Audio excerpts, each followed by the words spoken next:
दोस्तों, आज हम इंसान का वजूद केवल पृथ्वी ग्रह तक ही सीमित है, ऐसा हमारी आज तक की रिसर्च में पता चला है।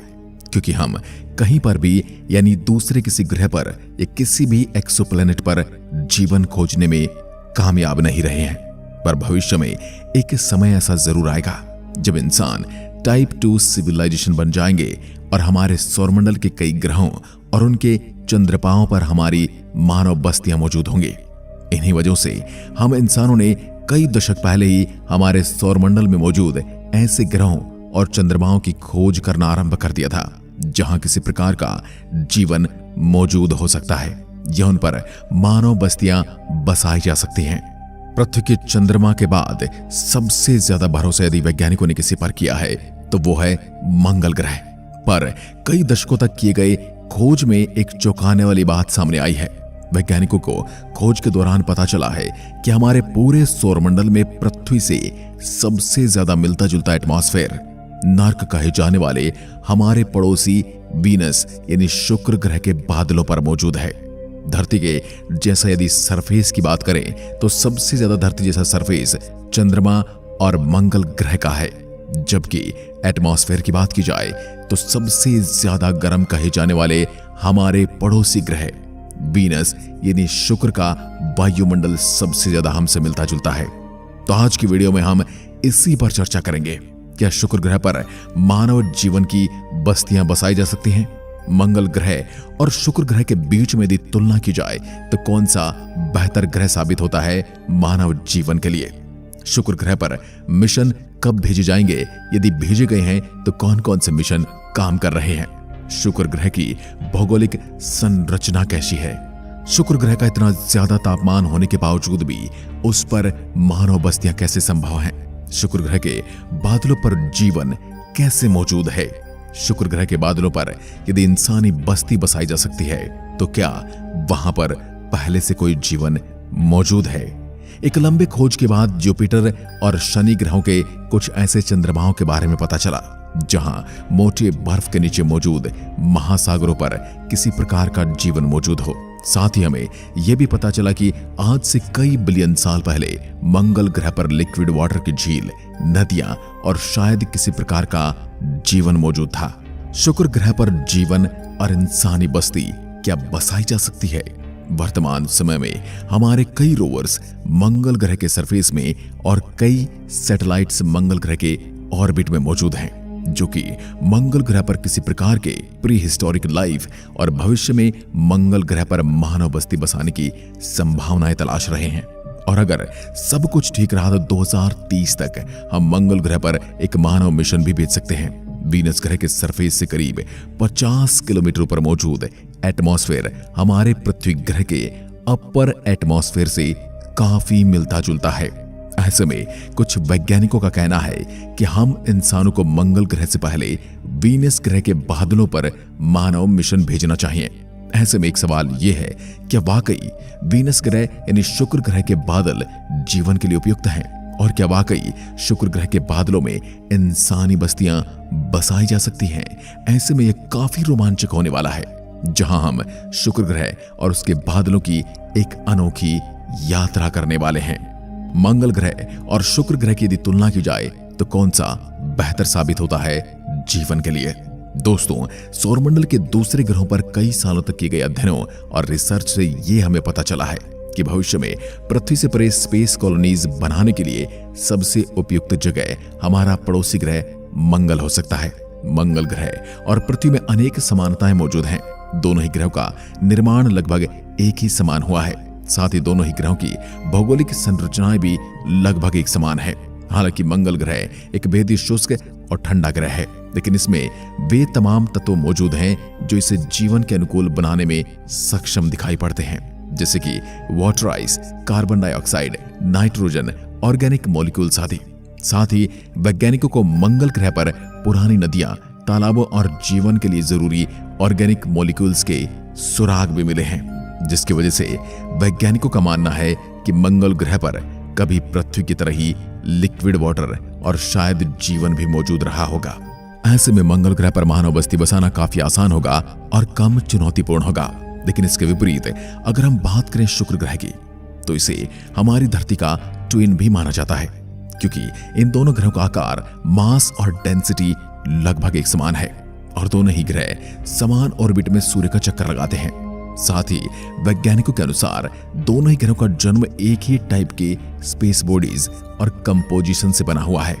लेकिन क्या आपने कभी सोचा कि मंगल ग्रह, जो कि वीनस ग्रह की तुलना में हमसे करीब 3 गुना ज्यादा दूर मौजूद है, हम उस पर तो इंसानों को भेजने की, मानव बस्ती बसाने की बात करते हैं, लेकिन वीनस ग्रह, जो कि हमारी धरती के सबसे करीब मौजूद है और धरती का ट्विन भी कहा जाता है, हम उस ग्रह पर जाने और वहां मानव बस्ती बसाने के बारे में क्यों नहीं सोच रहे?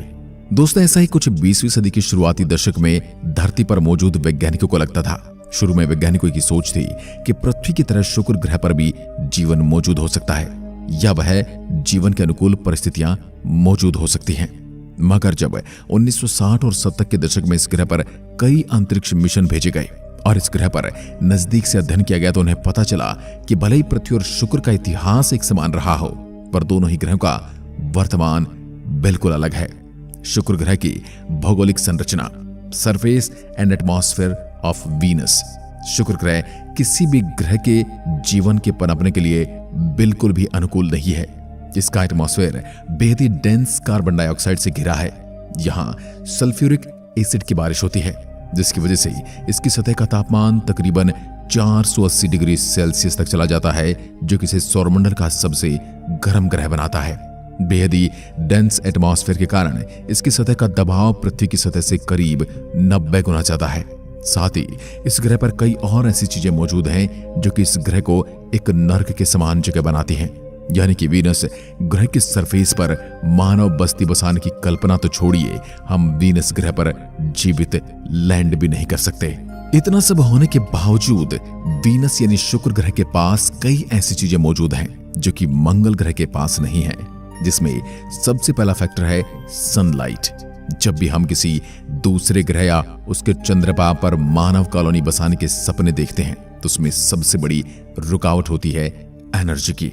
किसी दूसरे ग्रह तक जाने और वहां मानव बस्ती बसाने के लिए बेहद ही ज्यादा जरूरी मात्रा में एनर्जी की आवश्यकता पड़ती है। हमारे सौरमंडल में सबसे आसानी से मिलने वाला एनर्जी सोर्स है हमारी सूर्य की रोशनी यानी सनलाइट। शुक्र ग्रह सूर्य के काफी नजदीक मौजूद है, जिसकी वजह से इसे मार्स की तुलना में करीब 3 गुना ज्यादा सनलाइट मिलती है। यानी कि हम वीनस ग्रह के ऑर्बिट में मौजूद रहकर केवल सनलाइट के जरिए ही अपने सभी एनर्जी रिक्वायरमेंट्स को पूरा कर सकते हैं।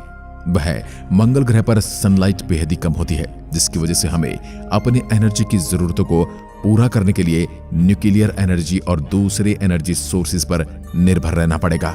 यहाँ पर दूसरा फैक्टर है ग्रेविटी। वीनस ग्रह की ग्रेविटी हमारी अर्थ की ग्रेविटी की तुलना में करीब 90% है, जो कि कोई बड़ा अंतर नहीं है। पर इसके विपरीत मंगल ग्रह की ग्रेविटी हमारी पृथ्वी की तुलना में केवल 38% है।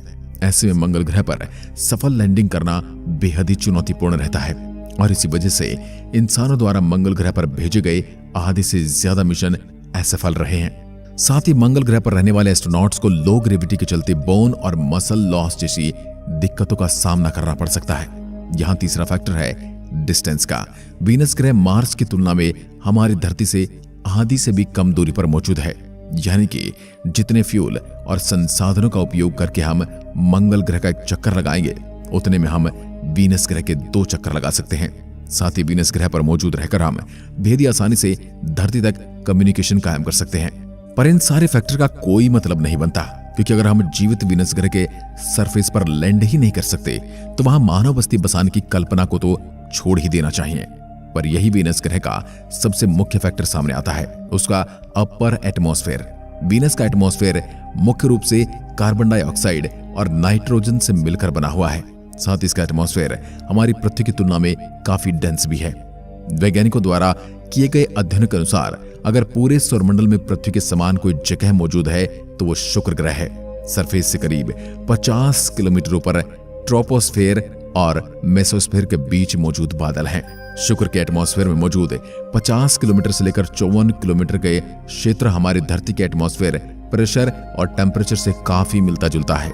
इस हाइट पर वीनस के सरफेस पर जला देने वाला 400 डिग्री सेल्सियस का टेम्परेचर घटकर 50 डिग्री सेल्सियस से भी कम हो जाता है। जो कि पृथ्वी के एवरेज टेम्परेचर से काफी मिलता जुलता है। साथ ही यहाँ का एटमॉस्फेयर प्रेशर घटकर एक स्टैंडर्ड एटमॉस्फेयर पर पहुंच जाता है, यानी हमारी धरती के एटमॉस्फेयर प्रेशर के समान। वहीं इसके एटमॉस्फेयर में भरपूर मात्रा में कार्बन, हाइड्रोजन, ऑक्सीजन, नाइट्रोजन और सल्फर जैसे एलिमेंट्स मौजूद हैं, जो कि हमारे ह्यूमन लाइफ और एग्रीकल्चर के सभी जरूरतों को पूरा करने के लिए सक्षम है। इसके अलावा वीनस ग्रह का डेंस एटमॉस्फेयर सूरज और दूसरे तारों से आने वाले खतरनाक अल्ट्रावायलेट रेज से रक्षा करता है, जो कि किसी प्रकार के जीवन के पनपने के लिए काफी महत्वपूर्ण है। यानी सीधी भाषा में कहा जाए तो ये जगह हमारे पूरे सौरमंडल में धरती से पूरे जीवन के लिए उपयुक्त सबसे उपयुक्त जगहों में से एक है। शुक्र ग्रह के बादलों पर यदि इंसानी बस्तियां कैसे बसाई जाएंगी, यानी floating CTs on Venus clouds.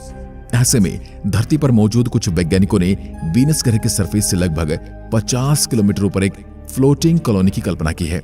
ये फ्लोटिंग कॉलोनी मुख्य रूप से एक विशाल बलून होगा, जिसमें नाइट्रोजन और जीवन के लिए जरूरी ऑक्सीजन गैसें मौजूद होंगी। क्योंकि ये गैस कार्बन डाइऑक्साइड की तुलना में काफी हल्की होती हैं, जिसकी वजह से बिना कोई फ्यूल खत्म किए हम वीनस ग्रह के बादलों में तैर सकते हैं। साथ ही वीनस ग्रह के एटमॉस्फेयर में ह्यूमन लाइफ और एग्रीकल्चर को सपोर्ट करने लायक भी एलिमेंट्स मौजूद हैं। पर इसके बावजूद भी आपको स्पेशल सूट के साथ ही अपने एयरक्राफ्ट से बाहर निकलना होगा, क्योंकि यहाँ मौजूद जहरीली गैस केवल मिनटों में ही आपका काम तमाम कर सकती है। अमेरिकी स्पेस एजेंसी नासा ने हवैक यानी high altitude Venus operational concept के नाम से एक फिजिबिलिटी मिशन पर काम करना शुरू किया है। इसके अंतर्गत नासा वीनस ग्रह पर एक तरह का फ्लोटिंग बलून भेजने की योजना पर काम कर रही है। शुरू में इन स्पेशल एयर बलून्स के जरिए रोबोट्स को वीनस ग्रह के बादलों में भेजा जाएगा। वहां वे कुछ महीने तक रहकर जरूरी डेटा और जानकारियां जुटाएंगे, जिनका उपयोग करते हुए भविष्य में मानव मिशन के अंतर्गत इंसानों को वीनस ग्रह के बादलों पर भेजा जाएगा। और अगर यह मिशन पूरी तरह सफल रहा तो वह दिन दूर नहीं जब वीनस ग्रह के बादलों पर एक पूरी इंसानी बस्ती तैर रही होगी। ये पल बेहद रोमांचक और अद्भुत होगा, जो कि आने वाले करीब 15 से 30 सालों में एक असलियत बन सकता है। इसके बारे में आपके क्या विचार हैं, कमेंट में लिखकर जरूर बताएं। एक बार फिर मिलते हैं, तब तक के लिए नमस्कार, जय हिंद, जय भारत।